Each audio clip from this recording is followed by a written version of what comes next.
apa?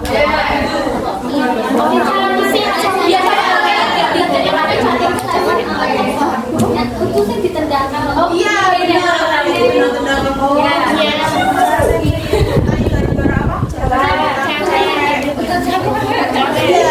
bahkan ada juga kemarin kasus ya bullying yang gurunya bilang kalau ya itu tuh bukan bullying, itu cuma berani, padahal mereka sama masuk pembahasan kita.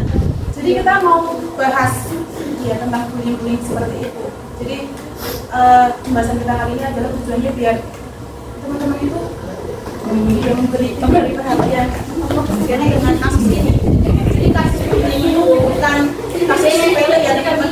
Biarpun ini asalnya Singapura, basicnya pesantren, basicnya Islami, tapi kan kita nggak tahu, ya kan? Iya. Ada umur nggak ada ya? Iya. Ada bullying atau ada. Tapi mudah-mudahan enggak ya, terutama kelas 11-12 kan kelas bulan. Ke pembahasan yang pertama akan dibawakan oleh Mbak Jihan. Baik teman-teman, kita santai aja ya. Untuk yang pertama, saya akan memaparkan terkait definisi bullying. Sebelumnya teman-teman pasti sudah sering mendengarkan ya kata bullying. Nah, coba sebutin satu kata aja yang bisa menggambarkan bullying. Coba apa? Satu kata aja yang bisa menyakiti, menyerang, terus ya, terus apa lagi? Dan lain sebagainya. Itu berapa kata? Semua betul ya teman-teman. Bullying adalah kegiatan mengusik atau mengganggu orang lain secara terus-menerus sehingga orang yang dibully menjadi terasingkan dari lingkungannya. Nah, ini lagi. Oke, selanjutnya yaitu apa ya, data yang dihimpun oleh Komisi Perlindungan Anak Indonesia dan Federasi Serikat Guru Indonesia. Kasus bullying masih menjadi teror bagi anak-anak di lingkungan sekolah. Dari data tersebut diketahui tercatat terjadi 226 kasus bullying pada tahun 2022. Lalu di tahun 2021 ada 53 kasus dan tahun 2020 sebanyak 119 kasus. Nah, emang akhir-akhir ini kasus bullying sedang banyak diperbincangkan dan contohnya tadi yang seperti Mbak Ika sampaikan terkait di mana Mbak Ika bullying di mana? Cilacap yang kakinya di apa? Itu banyak diperbincangkan baik itu di media sosial, di berita-berita di televisi. Nah nih, sementara itu untuk jenis bullying yang sering dialami korban adalah bullying fisik. Bullying fisik itu mencapai sekitar 55,5%, bullying verbal 29,3%, dan bullying psikologis 15,2%. Untuk tingkat jenjang pendidikan, siswa SD menjadi korban bullying terbanyak, mencapai sekitar 26%, diikuti siswa SMP sekitar 25% dan siswa SMA sebanyak 18,75%. Nah, sebelumnya saya akan jelasin dulu macam-macam bullying. Nah, di situ kan ada bullying fisik. Bullying fisik itu membuli, itu menyakiti dengan sentuhan, kayak misalnya memukul, misal menjambak rambut gitu. Yang kedua yaitu ada bullying verbal. Bullying verbal itu dengan kata-kata, misalnya kayak misal nih di antara teman kalian ada yang disuruh ngejelasin sama guru gitu ya, terus temen itu nggak bisa misalnya, terus kalian itu nyeletuk misal kayak bodoh banget, padahal niat kalian itu hanya untuk bercanda gitu, untuk candaan, tapi kan belum tentu temen kalian itu nganggapnya sama gitu ya.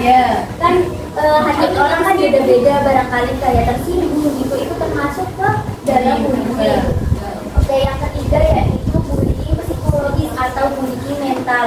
Ini itu kayak sebenarnya yang tahu itu cuma 2 orang aja, misalnya aku sama Kak Putri misalnya lagi ada masalah gitu, tapi emang yang tahu itu kita berdua aja gitu.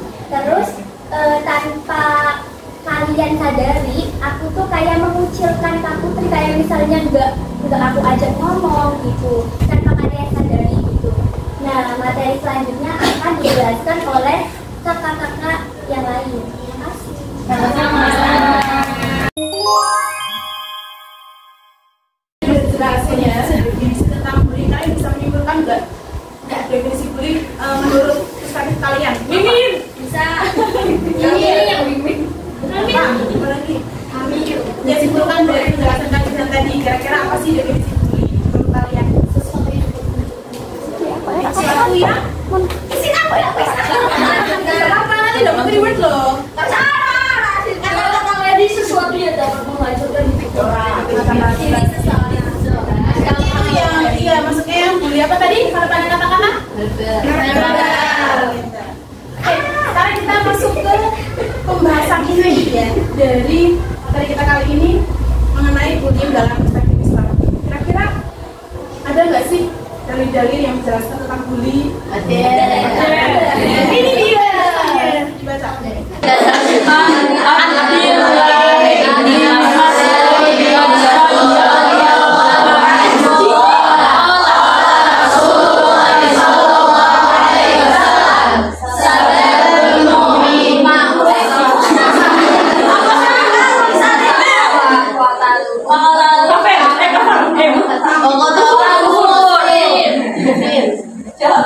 Artinya juga.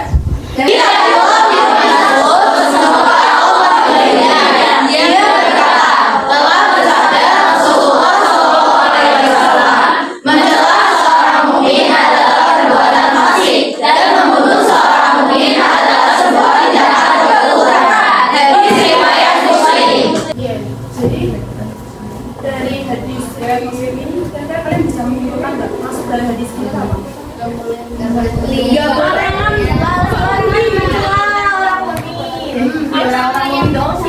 orang membeli itu Iya, jadi mencela di sini tuh bisa dikiaskan atau bisa disamakan dengan membuli. Iya, tindakan.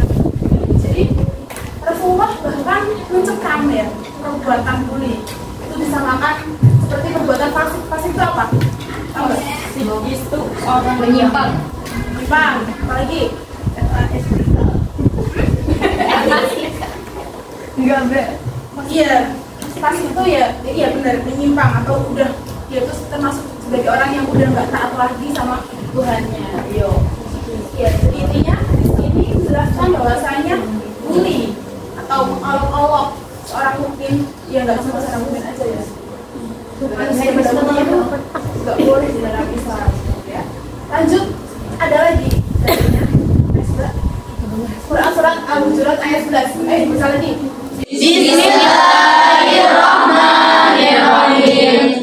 Ya ayyuhalladzina amanu la yaskhar qaumun min qaumin asa ayyakunu khairan minhum wa nisa'un min nisa'in.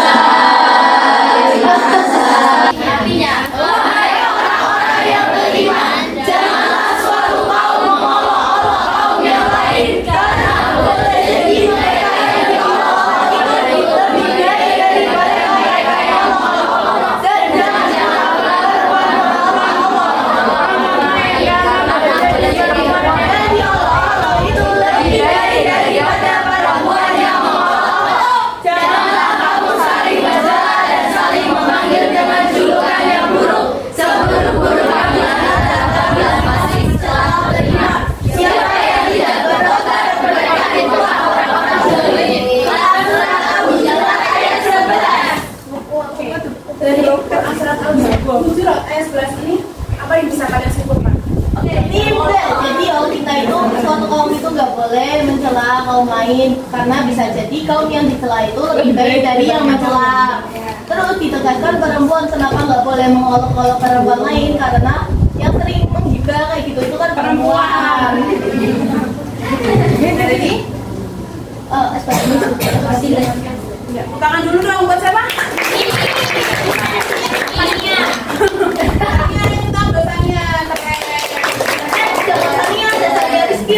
Paham materi tapi tidak dipraktekkan. Oke, tapi kan benar yang tadi kamu dari sama Sania bahwa Allah dalam Quran Al-Hujurat ini juga mengecam orang-orang yang olok-olok atau orang-orang yang bully. Karena apa? Belum tentu orang yang kita olok-olok itu dia lebih buruk. Benar nggak? Iya. Jadi justru yang mengolok-olok yang buruk daripada yang diolok-olok, ya nggak? Iya, jadi sebenarnya itu ada hubungannya juga dengan prasangka gitu ya, dengan prasangka buruk, mengatai dia bodoh, padahal seharusnya mungkin yang mengatakan itu lebih bodoh kan bisa juga kayak gitu. Ya benar. Iya, jadi iya jangan berprasangka buruk, karena prasangka buruk itu kalau menurut ayat ini bisa berpotensi pada ya Allah. Next, Mbak. Ya, selanjutnya ada faktor-faktor penyebab bullying. Nah, teman baik. Media. Menurut kalian faktor utama dari kelima faktor ini apa? Penyebab bullying. Media. Teman bahaya. Bercanda. Zina nggak ada tuh.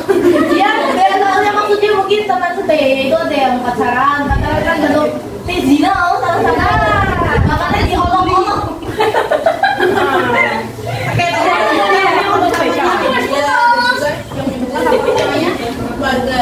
Oke, sekarang kita bahas satu-satu ya. Yang pertama adalah faktor keluarga. Kenapa? Keluarga bisa berpotensi. Soalnya keluarga itu loh, itu kayak membagi-bagikan. Kalau aneh tombol. Padahal tombolnya orang sekolah. Tapi itu yang menjelaskan dirinya lebih baik, Bu.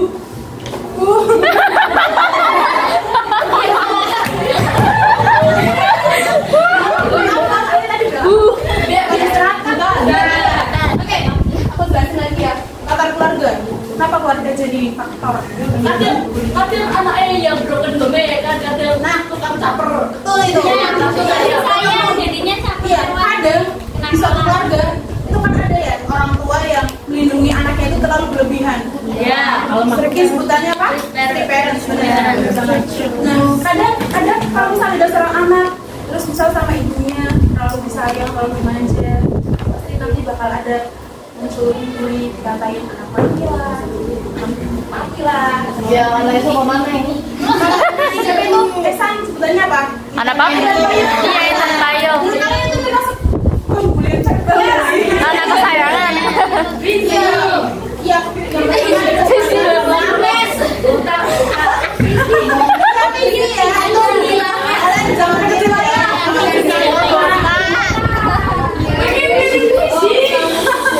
Iya, oke, yang pertama karena tadi keluarga itu kadang memberikan perlindungan pada anak itu terlalu berlebihan. Terus ada juga mungkin ada keluarga yang dimana di situ tuh sering terjadi pertengkaran dan pertengkaran antara ayah dan ibu itu dilakukan tepat di depan anaknya, sehingga keluarga itu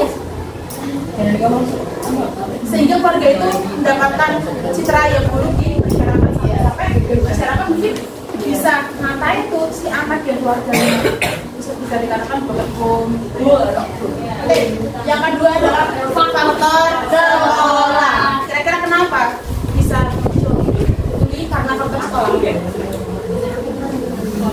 Apa? Oh ya, tidak maju. Tidak maju. Kurang tepat tapi bisa lain. Ya, jadi kenapa sekolah jadi faktor tindakan bully? Pinter. Kadang sekolah yang di dalamnya sering terdapat perilaku bullying itu adalah sekolah yang tata tertibnya rendah atau adanya guru-guru yang tidak membimbing gitu, yang tidak membimbing siswa-siswanya untuk menjauhi perbuatan bullying atau ya rendahnya pengawasan dari guru dengan siswa-siswanya. Jadi gurunya itu kayak udah deket gitu lah, sampai ada kasus bahwa yang tadi saya katakan pembulian itu tuh guru ngiranya cuma bercanda, padahal dia tuh bully. Kenapa guru bisa bilang itu cuma bercanda? Ya karena dia nggak mengawasi, kurang pengawasannya gitu. Ya, soalnya gurunya mungkin juga ikut berperan dalam Aduh, jangan sampai. Nah, menurut penelitian juga 80% kasus bullying di sekolah korbannya nggak berani untuk lapor. Kenapa? Terkadang gurunya Diancam. iya, jadi mungkin ketika seseorang menjadi korban bully di sekolah, ketika dia mau speak up ke guru, dia takutnya gurunya mungkin menyalahkan si korban, atau gurunya justru bilang enggak, itu paling cuma guyon. Lah paling Iya, itu bisa jadi sebab kenapa kasus bullying di sekolah itu naik sampai 80%. Selanjutnya adalah faktor media. Yang tadi dia bilang faktor media jadi faktor utama. Bisa jadi juga karena 57% anak-anak itu cenderung meniru apa yang dia lihat di televisi, bener nggak? Dia nggak cuma di televisi, tontonan apapun itu pasti cenderung tiru. Mungkin ada di film ada yang sempat berapa bu ya?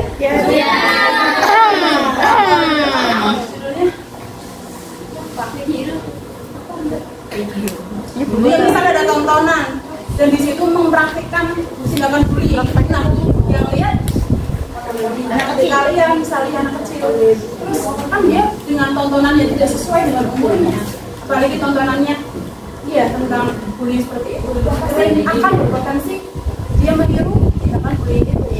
Kenapa media jadi? Itulah kenapa media jadi faktor penyebab bullying, terutama pada anak ya. Kalau kalian mungkin enggak ya. Amin. Kalau ada, ya amin. Kalau ada tontonan negatif kan kalian mungkin sudah bisa mencerna bahwa itu adalah perbuatan yang buruk yang seharusnya tidak dilakukan. Jadi kalian lebih bisa memfilter begitulah ya, bahwa tontonan yang bullying itu kalian ambil pelajarannya aja, jangan ke yang meniru. Nah, selanjutnya adalah faktor budaya. Nah, faktor budaya ini bisa jadi penyebab bullying. Yang pertama, kadang faktor budaya di sini tuh bisa disebabkan karena misal keadaan perekonomian yang buruk, terus adanya tindakan diskriminasi di mana-mana, sehingga menyebabkan kita masyarakat itu dengan adanya kondisi perekonomian yang menurun kan jadi lebih temperamen, lebih emosi, lebih kasar gitu, sehingga akan berpicu, bisa berpotensi pada perilaku bullying. Kemudian yang terakhir adalah faktor teman sebaya. Kenapa teman sebaya bisa jadi faktor penyebab tindakan bullying?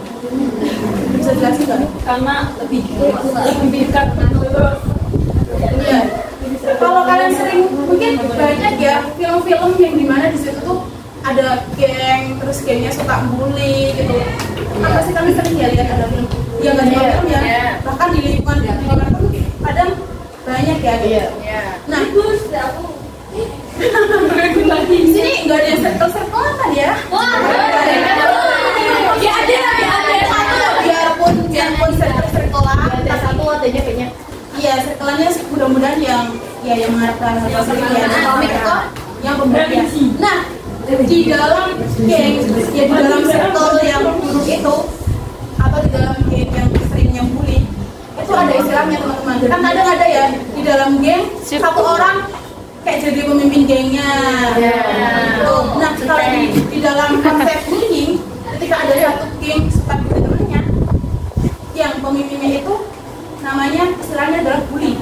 Ya, bully, orang yang aktif membuli gitu. Kemudian ada yang kedua, si asisten bully namanya. Dia itu membuli karena ada suruhan dari temannya atau masih gengnya gitu. Ada juga yang ketiga namanya reinforcer. Jadi reinforcer.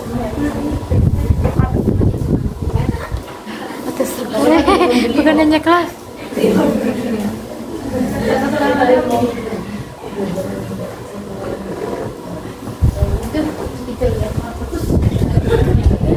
Ya, reinforcer. Aku bisa berentak. Apa bisa Kak? Transparan. Iya. Itu teman saya masih dikasih isu. Reinforcer ini dia adalah orang yang melihat tindakan bullying itu, tetapi untuk menertawakan gitu, nggak ada rasa empati sama sekali, bukannya nolong malah tertawain. Terus yang selanjutnya ada yang namanya outsider, O U T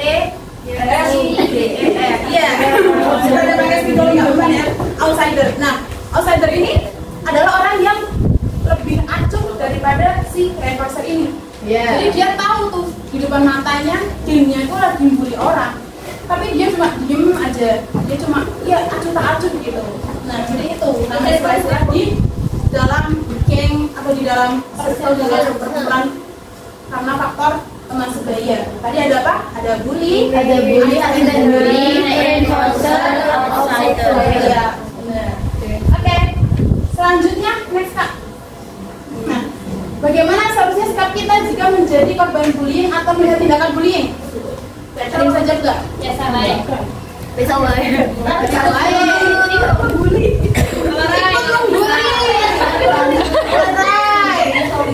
Iya, ikut membuli. Jangan ya. Apa lagi? Lapor. Diviralkan.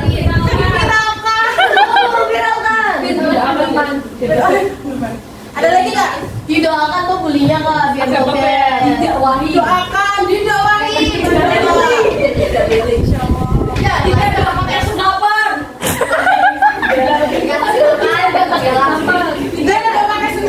Ditalkin. Ngapain? Jadinya setel mati. Iya, tadi yang kalian sebutkan itu benar sama. Oke, yang pertama, sikap kita seharusnya ketika melihat tindakan bullying atau kita menjadi korban bullying, yang pertama adalah Speak up. Tapi yang terjadi apa teman-teman? Korban bullying itu mereka berani speak up nggak sih? Iya. Biasanya dia salah bully. Takut. Yang bully Biasanya dia koneksi. Diancam. Ada yang sih. dia cuma Iya. Korban yang Iya, korban dari tindakan bullying itu mereka cenderung tidak berani speak up karena mereka merasa malu, atau bahkan di kasus-kasus lain ada orang yang menjadi korban justru disalahkan menjadi pelaku, ada seperti itu ya. Atau ada yang fenomena kayak gini, ada orang dibully, tapi orang yang dibully itu misal good looking gitu. Jadi kan biarpun dia apa ya bahasanya, dia yang dibully. iya, biarpun dia dibully, jadi kan dia banyak yang membela dia. Jadi benar tuh dia speak up. Kalau dia good looking, dia jadi korban membuli, dia banyak tuh yang membela dia. Nah, ada lagi dia jadi korban bully, tapi misal maaf dia keadaannya nggak good looking atau miskin atau seperti itu, mungkin bisa jadi dia yang bully malah justru makin banyak karena keadaannya yang tidak memenuhi ekspektasi dari masyarakat. Selanjutnya adalah dampingi korban. Gimana tuh cara mendampingi korban bully? ditemani, dibimbingi, Dirangkul. Iya benar, dirangkul. Ketika kita melihat korban bullying, terus bisa mungkin kita mendekati dia, kita mendampingi dia, kita merangkul dia, kita mencoba meyakinkan bahwa kamu itu nggak pantas kok dapat perlakuan yang buruk kayak gini. Iya. Kamu nggak seperti itu kok. Iya, jangan justru kalian malah tambah. Iya, jangan justru kalian tambah mencaci maki si korban bully itu. Terus nanti mentalnya tambah down. Ya. Oke, selanjutnya hadapi pelaku bullying. Iya, kalau kalian punya keberanian penuh, sebisa mungkin kalian coba hadapi pelaku bullying. Gimana tuh caranya? Kita ini pribadi orang tuh. Bebas,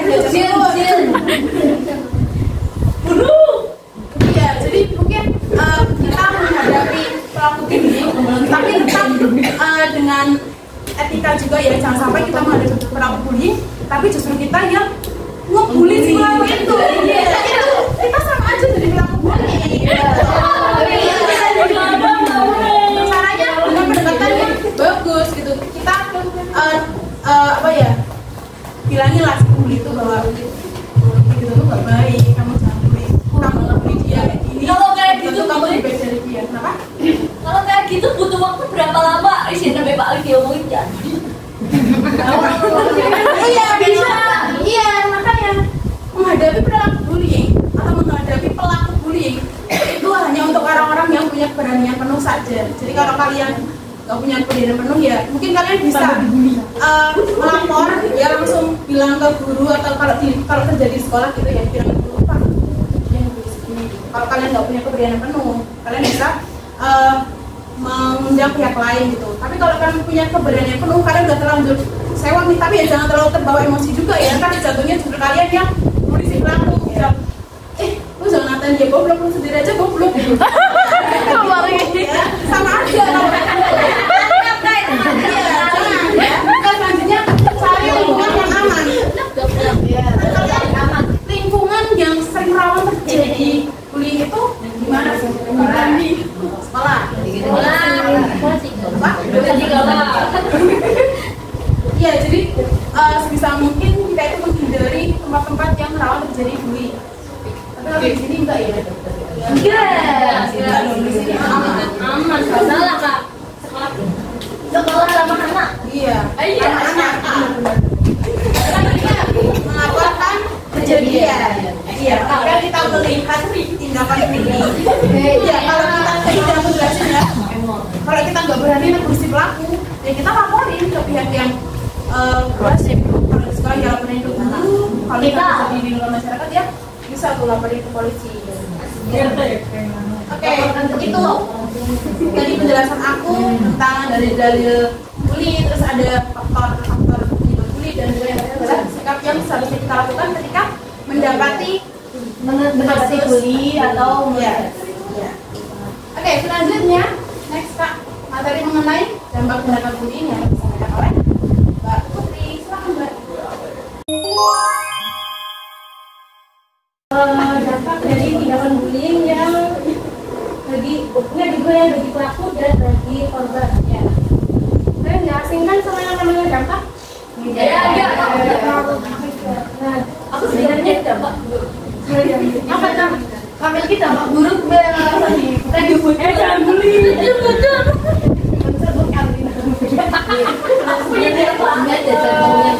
Dampak dari itu banyak ya, tapi kita ambil dari yang umumnya aja yang pernah terjadi ya.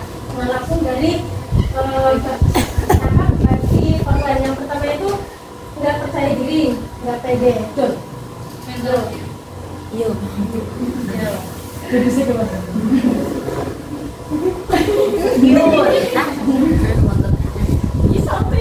dari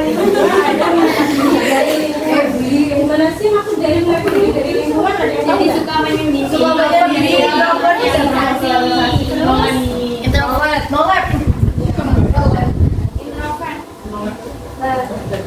Menarik diri dari lingkungan itu termasuk dari introvert, terus nolep. ya mulai apa sih? Tidak antisosial ya. Nah, terus yang ketiga ada memicu terjadinya gangguan mental.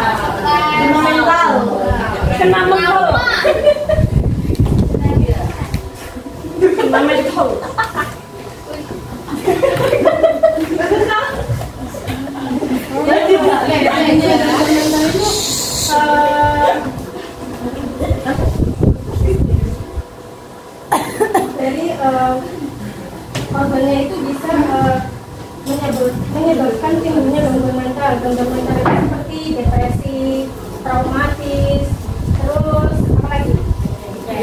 Stres. Iya. Itu juga bisa apa sih si korbannya itu bisa punya keinginan bunuh diri. Iya, sendiri.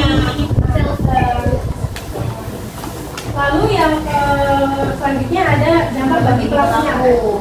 Nah, 4 nggak ada 3 doang. Dia empat. Oh,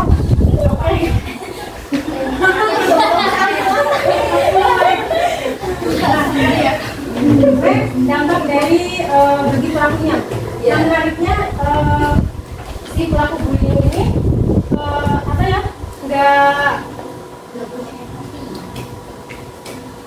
Nggak sadar kalau mereka ini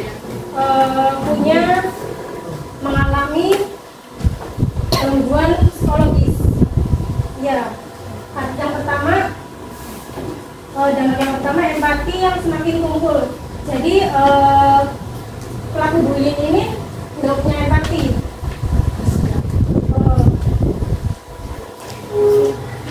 Mereka nggak peduli mau tadi yang yang apa sih kasusnya yang tadi Mbak Ika jelasin yang di Cilacap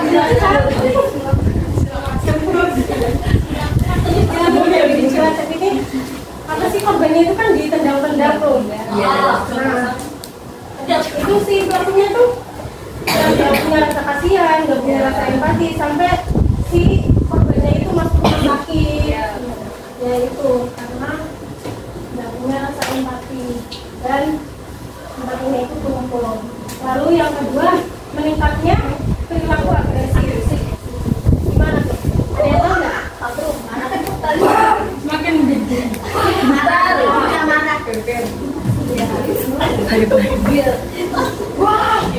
Mil.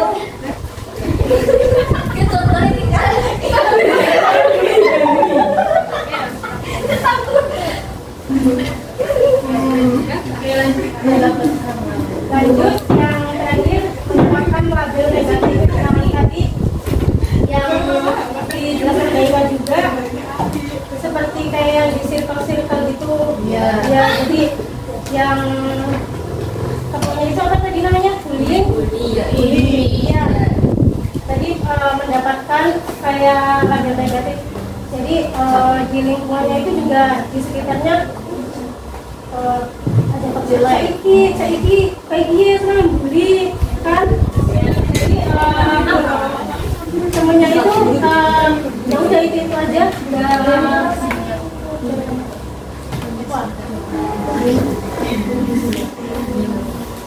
temennya itu lingkupnya itu negatif semua jadi nggak punya teman baru karena ya itu disegani di lingkungan sekitarnya.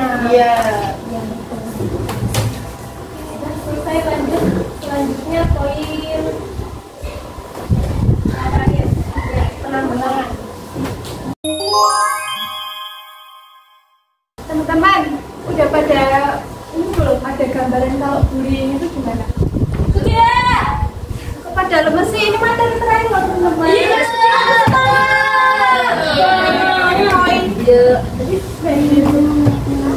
Coba baca. Bagaimana mengatasi tindakan bullying? Coba dari kalian menurutkan bagaimana mengatasinya juga? Teman.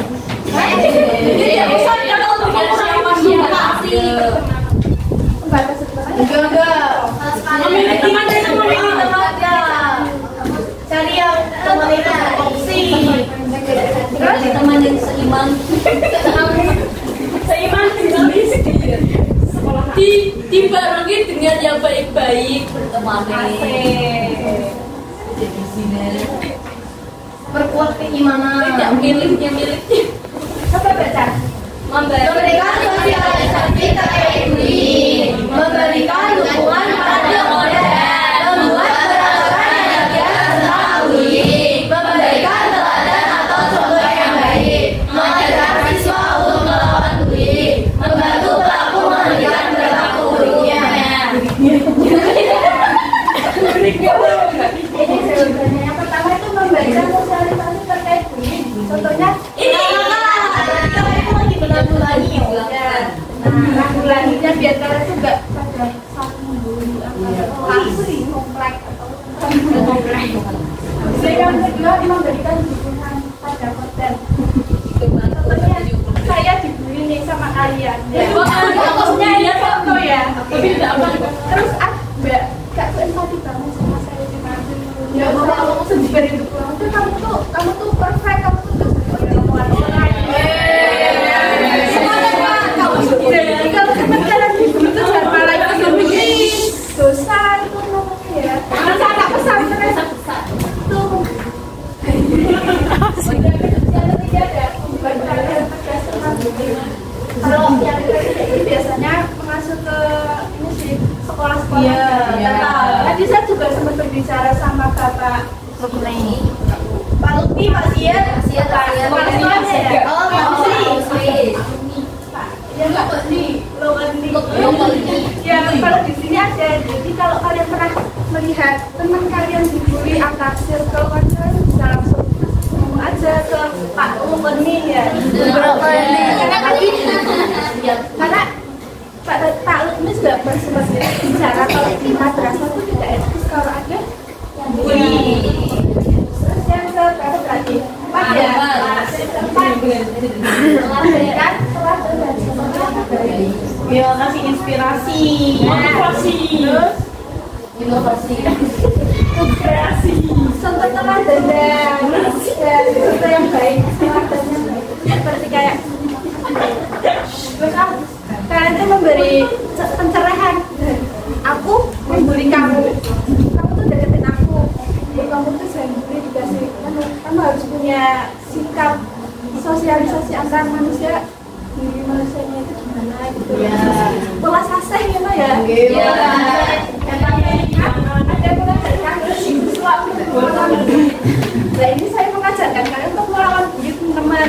Jadi kalian tuh gak usah takut kalau ada yang dibully atau orang yang membuli, kalian tuh gak usah takut. Jangan kok ketawanya cemen itu ya jangan ya.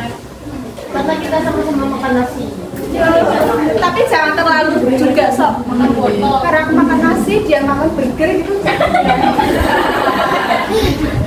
Jangan makan dan makan makan. Dia makan lagi nanti kan aku. Dengan cara Membawa dia menuju jalan. Didoakan, terus dikasih pada jawaban Dikasih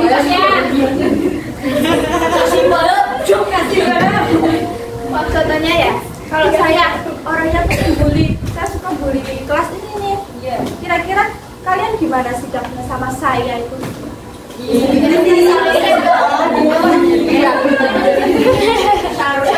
Akhirnya yang nyeret pasti nggak kamu Dilaporkan. malah dibully banget. Tak lapor ke asal muslim. Dengan cara aku membuli ya. Iya. Dengan cara kan nanti si bully itu mau tanya kalau sebenarnya Apa sih alasan kamu bully orang? apa ada saya tidak karena aku dendam sama kamu sih aku membuli dia ya. Kenapa harus dengan cara membuli? Emang nggak bisa kok diselesaikan dengan cara yang baik seperti itu. Kemudian next terima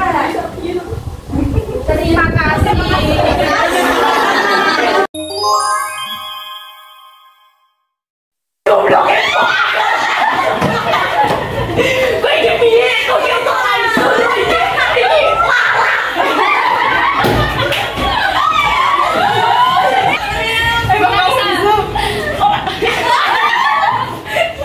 Dia setidaknya ini itu dia bisa bacaannya gitu loh. Goblok banget kamu gini. Ya udah aku mau belajar sama kamu. Tidak mau. Kenapa? Ya jangan gitu.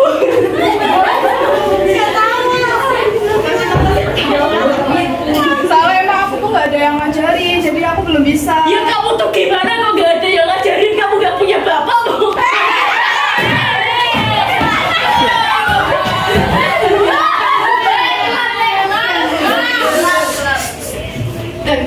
Dia tegang sekali. Aku diajari. Kamu minta ajarin aja bapakmu. Coba aku lagi nggak bisa, apalagi. Ada tindak Kan aku yang turun sekelas. Iya, ada tindak pembulian di sana. Apa? Saya mau melapor. Madrasah ini ada tindakan bully. Ayo kita cek. Mana gini? Diki boleh. Iya. Jangan sambil makan di mereka. Astagfirullahaladzim. Ayo beli BPK saya. Beng, sama kita masalah foto. Kok bisa nih bully Nabila? Loh, orang ini goblok banget, Bu. Orang usah jelek-jeleknya wong. Tidak mesti kue pinter dek Nabila.